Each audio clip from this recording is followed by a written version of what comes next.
কোথায় সেই স্বৈরাচারীরা? কোথায় সেই দুর্বিনীত অহংকারী স্বৈরাচার যারা আমার জমিনের উপরে আমার মানুষের উপরে রাজত্ব চালিয়েছে? তারা আজকে কোথায়?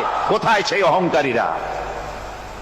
আল্লাহ পাক সেদিন যে বলবেন, সেদিন তো বলবেন, কিন্তু দুনিয়ার মাঝেও স্বৈরাচার যারা, অহংকারী যারা, তাদের শাস্তি পৃথিবীর বুকেও দেন, আর সেদিন তো দিবেনই। কত স্বৈরাচার আমরা দেখলাম, কত অহংকারী দেখলাম, যাদের তর্জনী হেননে লক্ষ কোটি কোটি মানুষ উঠতো আর বসতো। তাদের জিল্লাতির সঙ্গে আল্লাহ রব্বুল আলামিন কতজনকে বিদায় করে দিলেন। ফুলের মালা নিয়ে কুলাতে পারে নাই, পা থেকে শুরু করে গলা পর্যন্ত ফুলের মালা দিয়া ডুবাই দিল ভক্তরা।